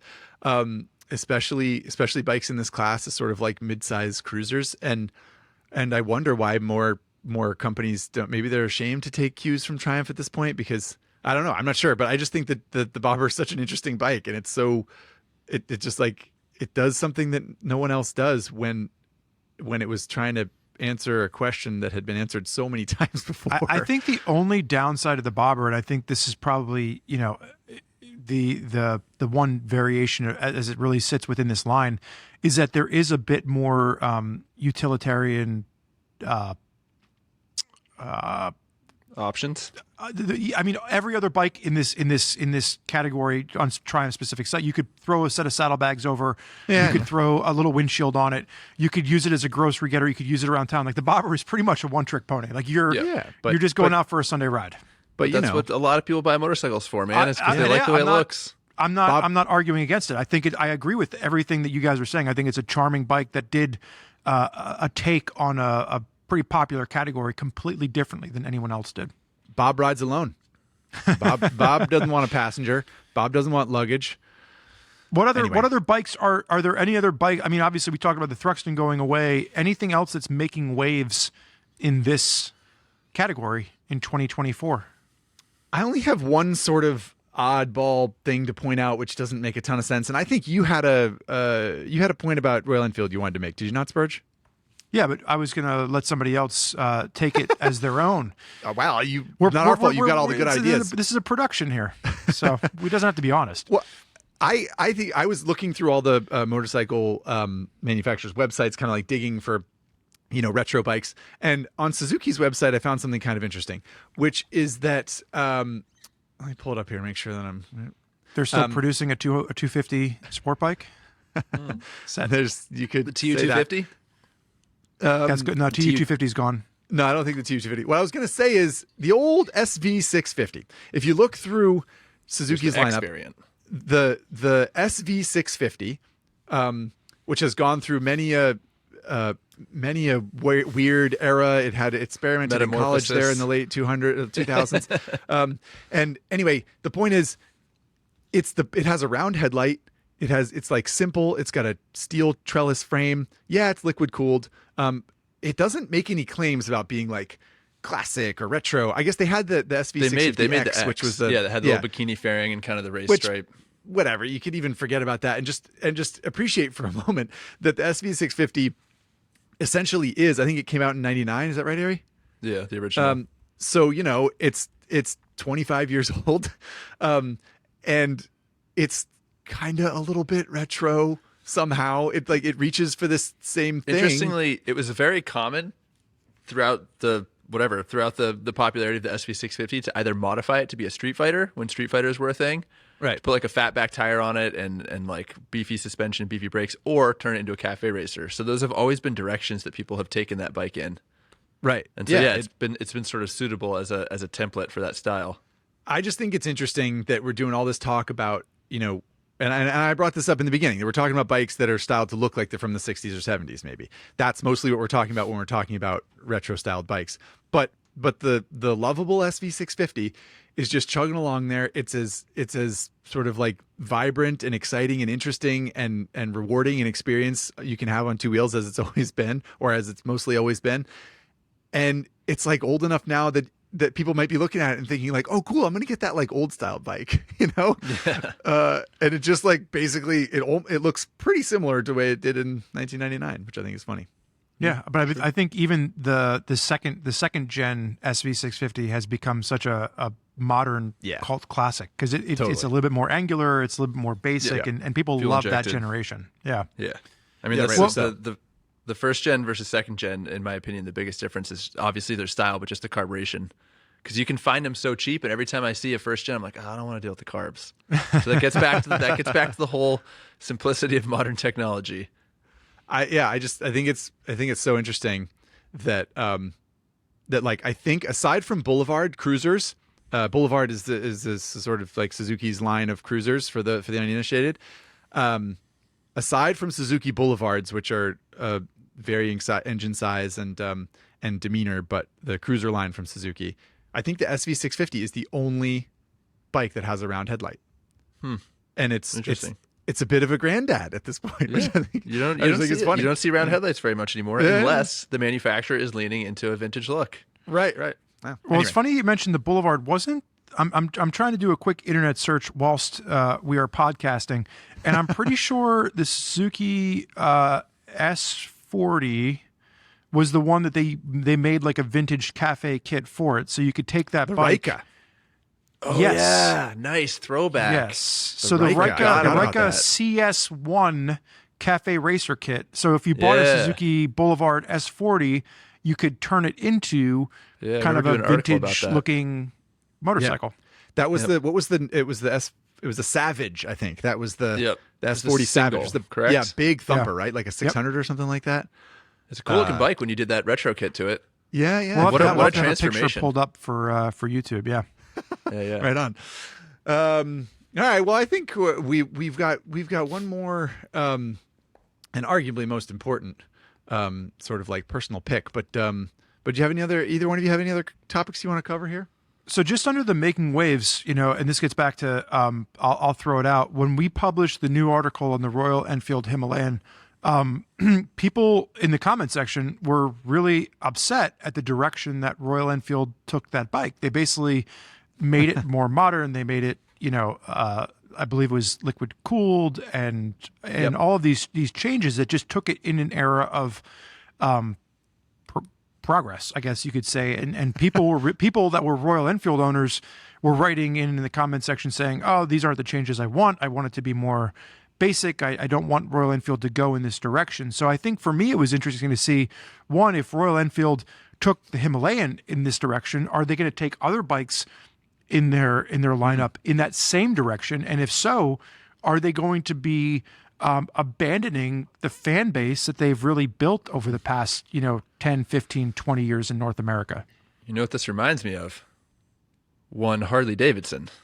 It's kind of a similar how so? story, How right? so? It kind of is. And The Yeah, go tradition ahead, and Aaron. heritage where it's like, don't change it. This is what we want. We want it to smell like burning oil. We want it to shake. And they're like, well, we kind of have to march forward with technology or else like, you can cash in on that for a little while. But as we've learned, like Harley is struggling to find a new customer base with a lot of their equipment because it's been aimed at the old fan base for so long. So, I mean, Right. yeah, I'll be curious to see what Royal Enfield does. So I do think we should talk about Harley Davidson quickly because we haven't thus far really, and it is from a sort of heritage standpoint, as someone mentioned before, an important brand and a real kind of like, I don't know, monolith in that category. But I guess to address the question that you brought up maybe more directly, Spurge, I'll put this to both of you: how modern can Royal Enfields get before they don't feel like Royal Enfields anymore? What's a path forward that allows modernization and heritage? Do they just have to have more bikes, or like what's the solution there, or is there one? I don't know. I think it, to some degree, it's mutually exclusive. And again, I'll harken back to Harley. Like, you can't have a simple air-cooled engine, and that is what Royal Enfield currently has. And they've got a single cylinder, and they don't have, they're doing a good job right now with limited bodywork and tucking away the charcoal canister for California and hiding all the electronics. But that's just going to get harder and harder and harder to do as the motorcycle, by necessity, gets more complicated. And I would say, while the retro imagery is hot in North America, do you think that as Royal Enfield is selling motorcycles around the globe, that people care like the way that maybe the market does in North America? Like, maybe they're maybe the rest of the world, is happy that it's becoming more reliable and less it needs less service. And we don't know if it's becoming more reliable. That's a hypothesis. But do we think that the majority of the people buying these bikes are upset about this, or maybe it's just because of the North American audience that we're hearing more about this? This is Good a question. Yeah, we need a crystal ball. I would like to, on the topic of Harley Davidson, point out an interesting enigma in Harley's line that I had experienced recently in the Nightster, Harley Davidson's Nightster, which is I believe in 2023 and 2024, the most affordable new Harley Davidson that you can get. I think for 2024 it's $12,000, which is both not very much for Harley Davidson and kind of a lot Still for a lot of money for like the base bike, in any lineup. And this is the bike ultimately that is replacing the 883 Iron and 1200 Sportsters of years gone by in Harley's lineup. And I found it pretty fascinating that, from a cruiser standpoint, like the riding position basically mimics a 1200cc Sportster 48 or something like that from Harley Davidson as of 5 years ago, 10 years ago, whatever. So it feels to sit on like a Harley Davidson, but the engine, I mean, I just feel like, to pardon the expression, Harley really went whole hog on the design of the engine, because it is super modern. I mean, it's got a counterbalancer in the crankcase, and it's got variable valve timing. It's got another counterbalancer in the front cylinder head. It's got magnesium covers on it. It's got all sorts of like dams and weird inlets in the airbox to deaden the sound. And it's very, very smooth and very powerful, sort of like smoother and more powerful than it needs to be, or than it should be. It doesn't have enough character. They've taken the character away. Is that what it is? Yeah. And I find myself, someone asked, I did a daily rider on this bike, and someone asked me, if you had an old 1200cc air-cooled Sportster 48 in the garage sitting next to a Nightster, which one would you take more often? Like, which one would you reach for? Or which set of keys would you reach for? And I gotta say, I think I would be drawn to that old 48. Yeah. Not because it's a better bike. It's not better. It's worse in many ways. But when you're reaching for that particular experience, you want what you want. And the 48, in my opinion, really delivered that in spades. So yeah, monologue, 100%. I agree. I want to throw something out to bring it back around to what started this discussion, and it was your mention of Harley Davidson that kind of kicked off this idea in my head. So when we were first, talking about this episode and what defines and what started, we went back and we talked about Honda in the GB500 in 1989. What about in 1977 when Harley Davidson introduced the XLCR, which was a 1000cc V-twin that looked like a cafe racer, and it was really kind of going after the early 60s and the late 60s and the early 70s around like the cafe racer movement in London. And so maybe Harley Davidson was actually the first one to kind of kick off this whole retro thing in the late 70s when they introduced a bike that was kind of aimed after a model 10 years it's younger. I don't know. I'm just throwing it out there. It's a podcast. We just, Yeah, I think it's like that's a fun game to play, and it's. I guess I would say the same thing I said about Ducati and the Sport Classic and everything. It's like if the bike foundationally is too similar to other things that you make? Does it sort of go over everyone's head or fly under everyone's radar or whatever the analogy is? And does everyone kind of miss it because they're like, I don't know, it just seems like kind of similar to that other thing? Just another one of what they're already making. Yeah, I don't know. That's a good question. A lot of it has to do with how fertile is the market. What are the trends? What are the fads? Who's coming into the market? Who's returning to the market? What's popular at the time? And I think that the modern retro, the Bonneville that you've got there, Spurgeon, just it hit at the same time as skinny black jeans. It was just such a nice accessory to that lifestyle. So I would say that in closing, Ari will do guest honors. Who's doing it right in 2024? If somebody came to you and said, I really want a bike that looks old, help me pick the right one. Who's doing it right? Yeah, I thought we were going to say, what's the bike you get to choose if you're going to have one modern retro? And I've got an answer We're going to do that too. which is a retread of something we've already mentioned, unfortunately, because we've covered a lot of topics here. But in terms of who's doing it right, undeniably Triumph and Royal Enfield. They're the ones with the largest offering. They're the ones with the most authentic or most appropriate balance of modern technology and the character people desire, as well as obviously the aesthetic that is so appealing. But yeah, Triumph's just knocking out of the park. Like Zach already heaped accolades on that the new Speed Twin with the 1200 motor, and I just came off the Scramblers, and it's just so cool to see a bike that looks like a Scrambler XE that you can get on, and it works so flawlessly. It does everything you could possibly hope a modern motorcycle would do, and yet it looks as freaking drop dead gorgeous as it does when it's just parked anywhere. And for a lot of these motorcycles, for me, what it needs to do is it needs to make me smile when I walk up to it, because they're just so handsome. And like, you want it to, there's a lot of bikes that excite me for various reasons, but I don't give a damn about what they look like because of what they're able to do. Whereas with this category, and I don't think I'm alone here, it's got to look the part, and Triumph just nails it. And obviously Royal Enfield does as well.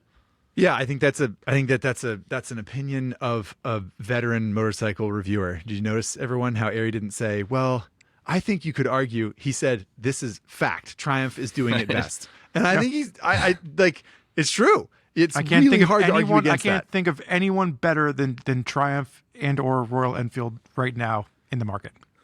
Yeah. I think I would say I'll give a tip of my cap to Moto Guzzi, because I think that there are situations where I've ridden Moto Guzzis and thought, okay, this, you guys didn't think this through quite enough. But in riding the V85 TT, which is sort of is it even a retro adventure bike? I don't know. It's sort of it's adventure bike circa 1985. It feels a lot like a BMW GS probably did in 1985 or 1988. And it does kind of deliver, I think. It's imperfect in some ways that I feel like a lot of people would be able to forgive and would chalk up to character and would not be disappointed by. And I think that there is so much there's so much character on tap in Moto Guzzi's sort of like older style bikes that I think they deserve a nod there. Yeah, I would argue I'll they've got too much I'll character, give you a though. nod, but let me ask you this: if I was going to toss you the keys to a brand new Triumph Street Twin or a V7 or a V9, which one would you take? I'd take a Triumph. Yeah. Okay, good. But I might, depending on the type of person that I am, I would have a Triumph Scrambler 1200 instead of a V85 TT. For sure, just because the Scrambler is a better adventure bike. It's gnarlier. It's capable of doing more stuff off road, and I think that it looks better than a V85 TT. But if I was reaching for a sort of like a simplicity and a really characterful feeling in a sort of a sport touring bike or an adventure styled touring bike, I don't know if any other bike hits the notes that a V85 does, except literally an old BMW from the 80s. That's fair.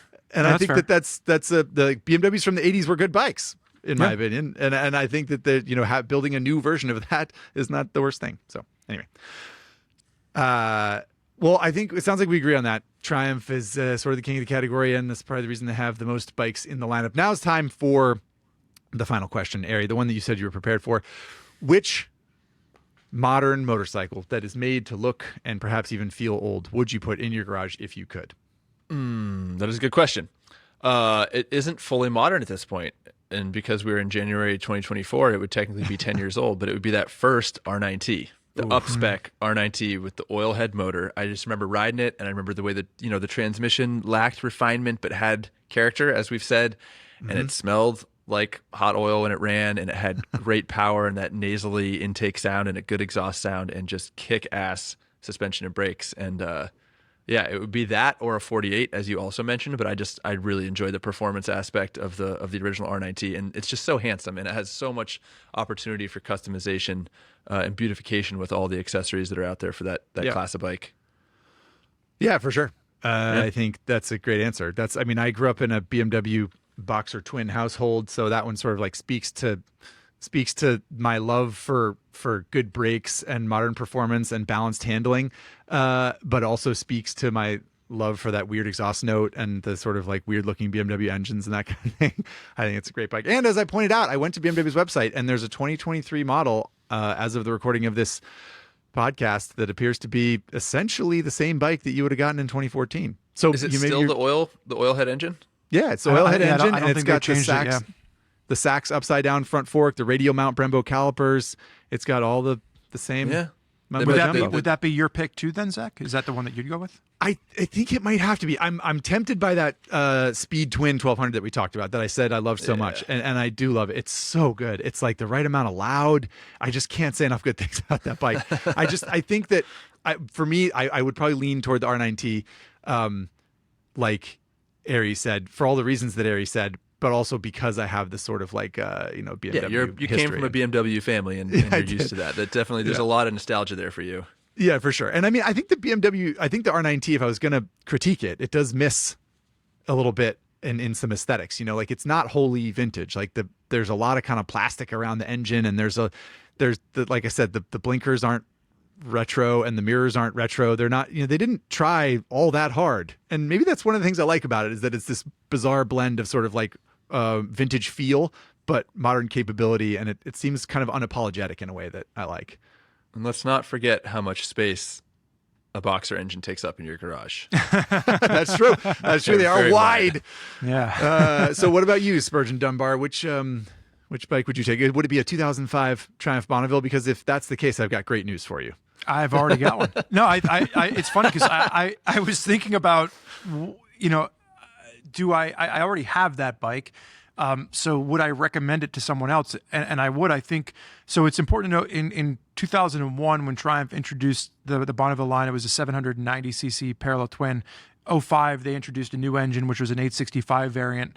And that's the same year that they brought in the Thruxton. The year after that, they brought in the Scrambler. So I think that for anyone out there looking for the mix of like, oh, I want something that feels old and vintage, I want to still be able to work on it myself, but I want something that's more modern and more reliable. I think that bike still to this day, if you can find one used, is a great motorcycle for so many different reasons. So I would probably get a Scrambler from that era, or even a Thruxton from that era. If I already have the Bonneville in my garage, I would genuinely consider one of the other bikes within that 865 category from that era. I really do enjoy it. So passionate for that bike. Yeah, man. So much so that you would want one that's so similar to it.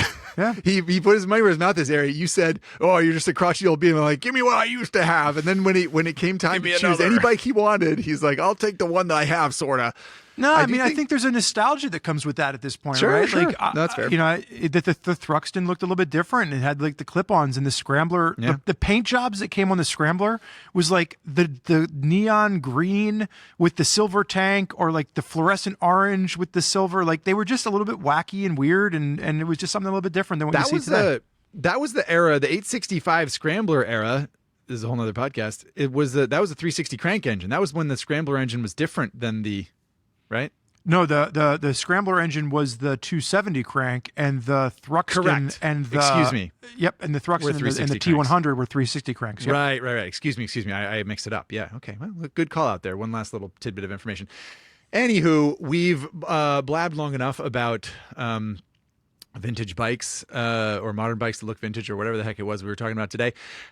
We are going to move on to the final segment, mercifully for our good friend Ari Henning, who has a life to live, for crying out loud. It is the Rev the Trivia. final segment, including Ari, because we've We've to still give got away hours T-shirts. to go. and- Many oh, hours my to God. go here. Yeah. We're going to do the Rev Trivia engine sound guessing game. Ari, I'm pretty sure you remember how this works. We will hear a sound, as will all of the viewers and listeners, of a bike starting up, revving, and running. And we will take a minute to listen to that in just a moment. And we will make our guesses as to what we think the engine we are hearing is exactly. So without further ado, everybody fire up your lovely links from producer Chase and let's take a listen.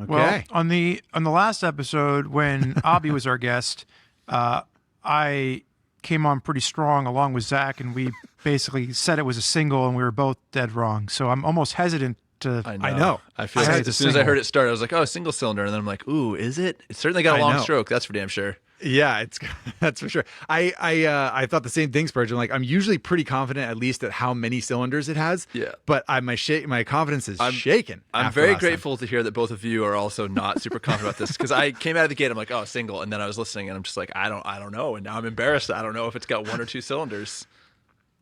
I got no guesses on this one. Really no guesses. Well, let's break. Usually let's break it down a little bit. the starter motor is usually really helpful for me. Right. And I can't identify that one. It's clear that motor was very warmed up, though, because boy, did it just jump to life. Okay, there you go.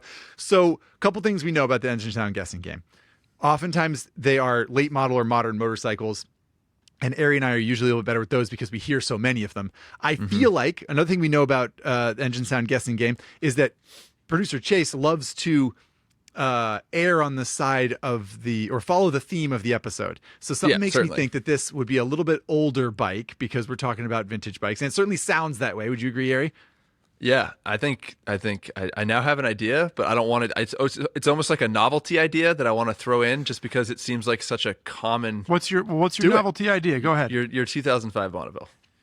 I can unless he somehow got a hold of. Did you get a hold of my dad's phone number? All right. Well, here's what we're gonna do. I'm gonna read the hint number 1, and then we'll listen to it again. So I'll throw the hint out. That's not a Bonneville. I can tell you right now. I can confidently say that's not a Bonneville engine. You, Spurgeon Dunbar. Well, normally I make a guess before there's any hints because I like to do that. Hear what you got. No, I feel like I'm only going to embarrass myself because I just embarrassed myself. So give us a hint. A guess, you mean? Guess. Sorry. I'm just going to listen to it one more time. At least part of it. I know. I got to do the same thing. This is so much fun. All right, to the audience, let the audience listen to one last time before we make.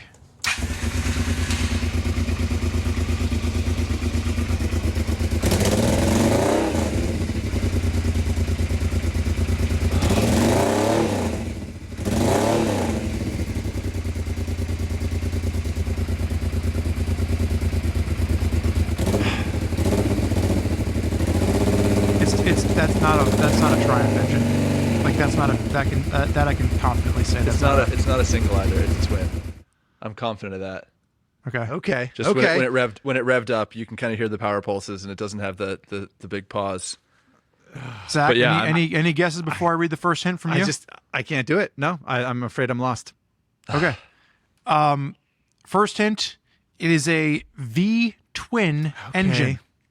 I was not confident about that. Like initially, that's what I thought, but then I started listening. I'm like, could it be a 180 crank parallel twin? And like it's so kind of like raspy, and if it's a V twin, it's not a 90. It sounds narrower than that. Right. It does sound narrower than that. And it's definitely long stroke, and it sounds air cooled. What about either a Guzzi? No, it's not. Harley. A Guzzi is a 90. It sounds kind of like a little more tinny. Like it would be like what about like a I don't know, some Japanese cruiser area, or like what about a CX500? or What about the Honda CX650. Shadow you just rode? Yeah. It could be a Shadow. It Could be a like Shadow. a It's got Japanese and V-twin or something. the starter does sound modern.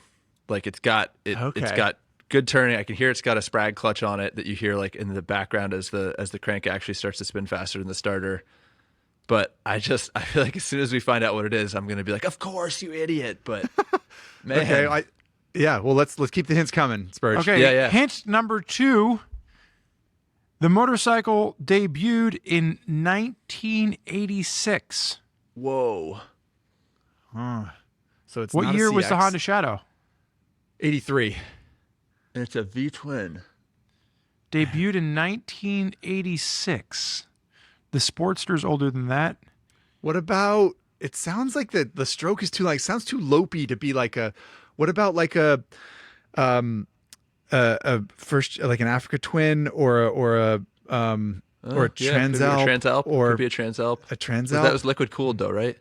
It was liquid cooled. My statement that it's air cooled is just based on like the ambient mechanical noise, but I don't hear any valve train. I just hear cylinder. True. Yeah, not a lot of valve train. Yeah, it's just sort of like it sounds kind of clattery, but so maybe it's liquid cooled. I think that's an Maybe important it's note just worn out. for the audience that's listening. While the modern Africa Twin and the modern Transalp are parallel twins, Right. the original Good point. versions in the 80s were V twins. Right, and there was a 7. What were you gonna say?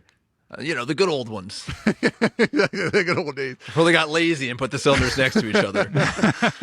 So they could have one cylinder head, like a good, proper, quote unquote business.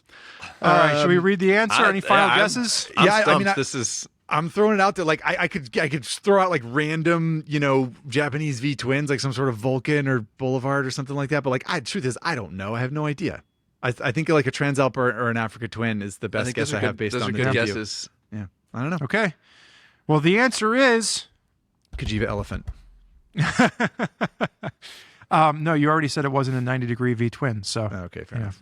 Well, now we're a reaching. 1989 Honda XL600V Transalp sent All in by right. John P. Very you well go. done, Zach. Okay. All right. John's 1989 Honda Transalp has a Super Trap exhaust. Of course it and does. it has 51,000 miles on Thought it. I So heard a he's little piston riding it. slap. Yeah. Ari says it might need a rebuild, and we all applaud you for having that many miles on that bike. That's pretty cool. That's awesome. That's So- a great motorcycle. So, John, as your engine needs to be restored, you can always reach out to Ari Henning on Instagram, and if you're in the got Long lots Beach, of time these California days. area, he'll do it for you. All right. That's great. That was a good one. Yeah, So- great. That was fun. Just a reminder to the audience out there, if you want to play the engine sound guessing game along with us and your motorcycle, you can send in your year, make, model, and any mods you've made to Highside, Lowside at RevZilla.com. We need the engine starting up. We need a nice long take to the idle, and then a couple of good revs. The clip should be roughly 30 to 35 seconds long at the most. And again, thanks to John P. for sending in his audio clip of his 1989 Honda Transalp. Indeed. Thank you, stuff. John. And while we're passing out thank yous, thank you, Ari, for hanging out with us and talking about motorcycles yet again. We My do pleasure. so appreciate it. Yeah, I guess we can let you get on with the rest of your day. But Yeah, for sounds good. for those Thanks, of guys. you that are hanging out with us, we've got plenty more shenanigans to go. So we're gonna let Ari take off, but don't you listening audience leave just yet. All right. I'll see you guys later. Thanks, man. See ya. Always a pleasure having one Ari Henning on the podcast, especially when we're talking about vintage motorcycles that are really new. Indeedly do. Good insight as always. Good explanation of, points ignition and kind of thing. Yeah, absolutely. Good. I think a good discussion. Hopefully, you took something from that, or at least got to laugh with us or at us at some point. Moving right along. Of course, this is the time when we address a viewer or listener comment, and this one came in via email from Zach M. Would you like to read it for the ladies and gentlemen, Spurge? Absolutely. Not to be confused with Zach Quartz. Zach Correct. M writes in and says, I'm looking to add a second bike to the garage, and I've noticed all the special/limited edition bikes that have come out in the past few years. Zach goes on to give some examples. Triumph's Moto 2, Yamaha YZ450F Anniversary Edition, and putting myself on the wait list for a 2024 890 Adventure R Rally, fingers crossed. Zach, oh, man after my own heart. It made me curious. If Man you after could your own pick- motorcycle. Exactly, yeah. Keep your hands off, Zach. If it made me curious, if you could have any manufacturer make a special edition bike dedicated to you, what bike would you pick? What would you want done to make it your own? Zach? Terrific question. So much fun. Love this. I should have given it more thought. Spurge, is it safe to say that you would I know that you love your 890R Rally. Yes. Do you I know there's not a lot that you would change about that bike, but would you not be quite flattered if there were a Spurgeon Dunbar edition? Is that the bike that you would choose? It's actually the bike that I would choose. I honestly, I don't know what more that I would want done to it. I added a steering damper to the bike and a beefier skid plate, but and like a lower handlebar. So I've done little things to mod it to make it my own, but bearing any of the aftermarket world, I'm just very fortunate that I was able to buy a bike that we've joked about it before.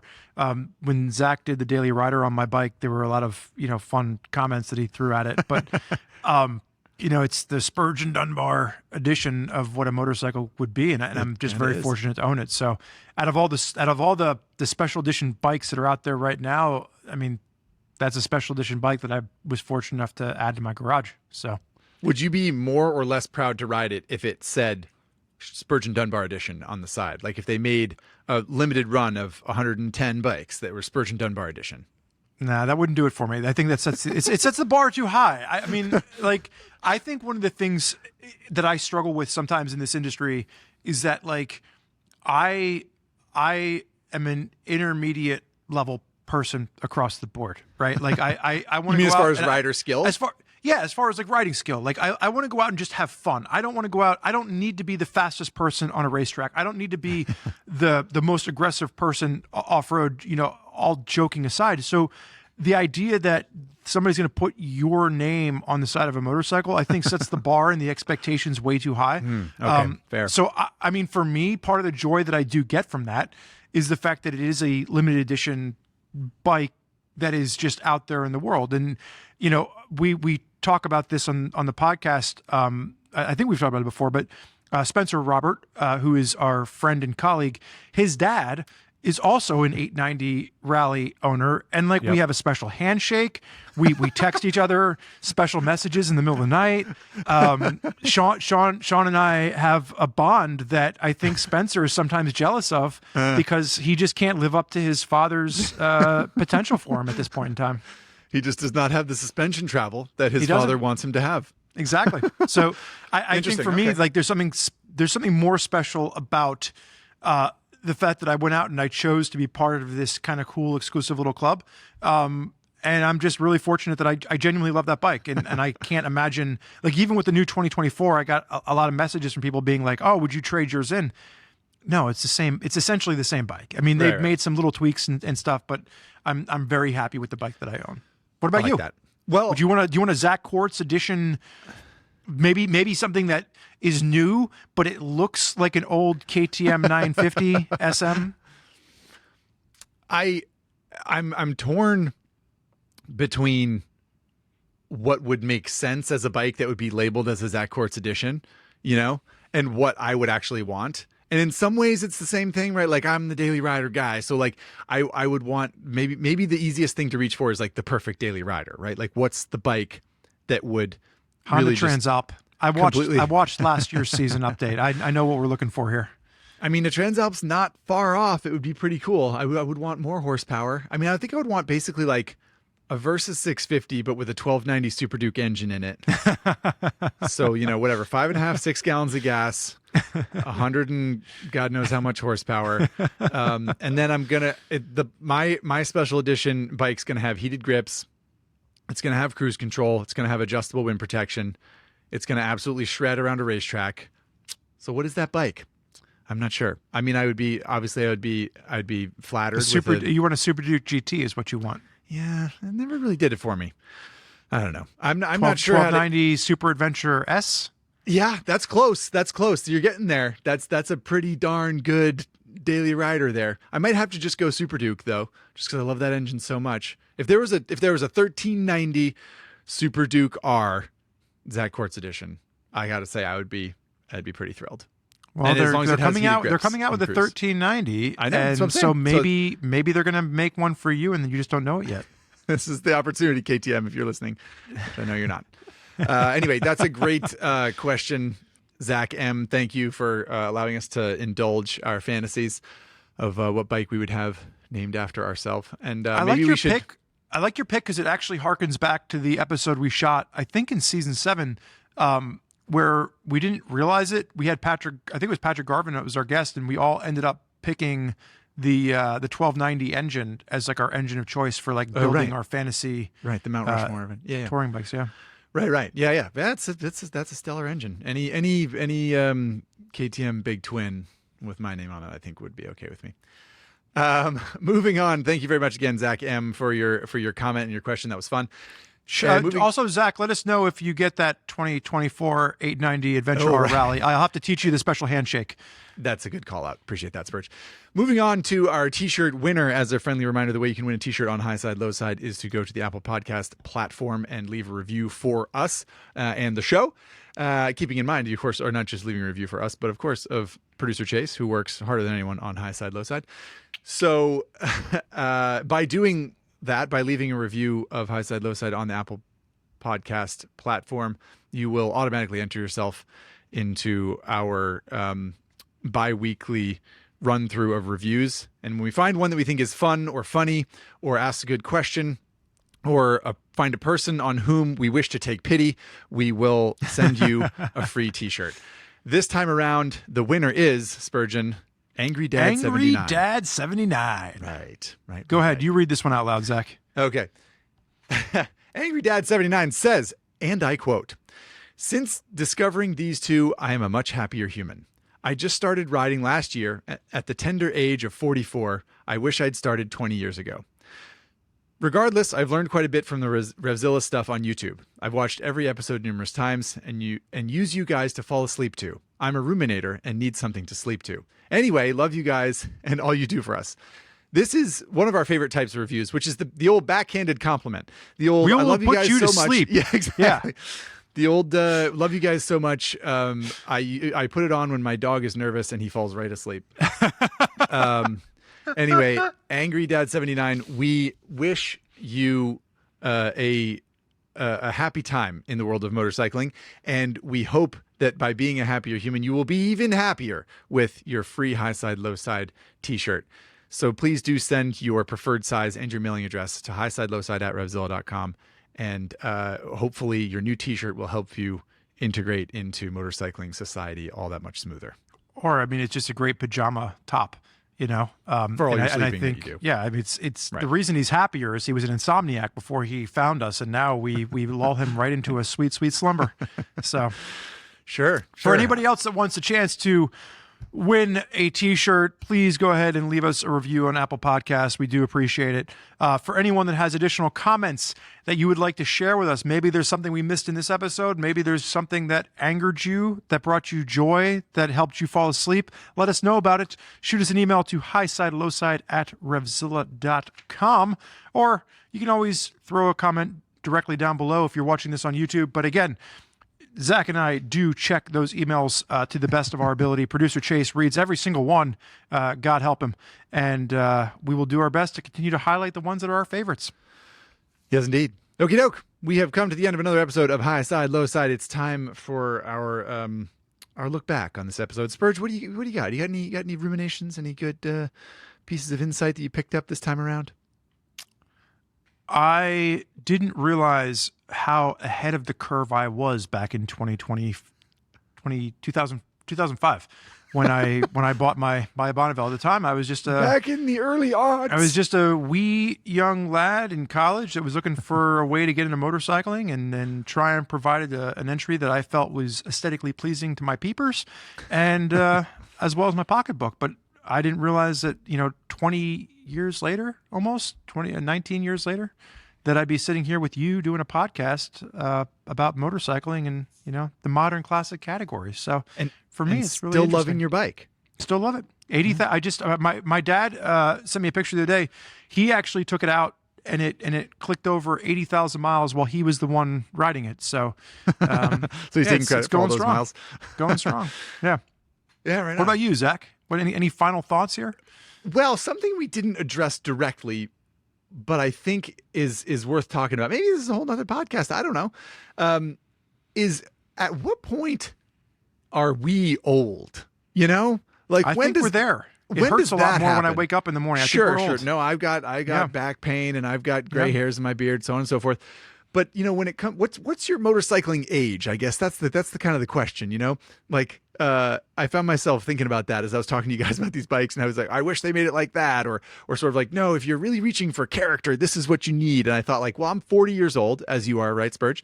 Yep. And Aries a couple years behind us, but we're all more or less 40, and I'm wondering, like, what's my motorcycle age? Am I like 50 years old in motorcycle age, or am I? So this is like a dog year type thing. Well, kind of, but it's more of like a mentality than it is a calculation. You know, like am I 27 years old? Am I still reaching for? Because I'm not anymore. Like I don't like the things I liked when I was younger, and I don't know. It made me wonder, like, what's my motorcycling age? I don't actually know the answer to that question, but no, I think it's interesting. I had a conversation with my dad recently, who we've talked about in the podcast quite a lot. He's a motorcyclist as well, but sure, you know, he had a pretty candid moment with me where he said, Spurgeon, you know, I look in the mirror and I don't recognize the man looking back at me. Right. In my mind, right.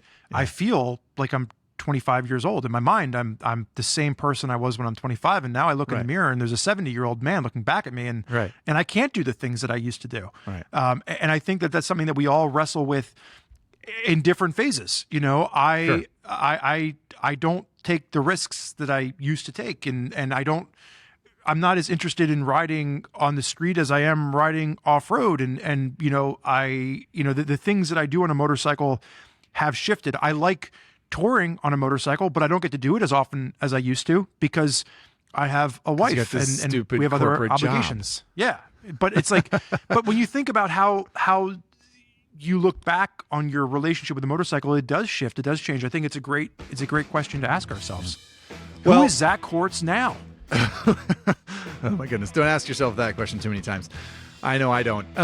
I think we can, at the very least, leave you, dear audience, with that question to ask yourself. What is your motorcycling age? And if you have any particular answers that you think are interesting, you can go ahead and send them to us at the aforementioned email address. Maybe we'll work on that as a podcast, Spurge. I like to think that it keeps us young, though. I'd like to think that I think so too. But we're young 40s. You know, we're a young 40-year-old motorcyclist. Sure, we'll keep telling ourselves that. All right, we will keep telling ourselves that. You keep telling yourself whatever you want to. We will see you next time on episode 4 of Highside, Lowside Season 8. Thanks for hanging out, everybody. See y'all.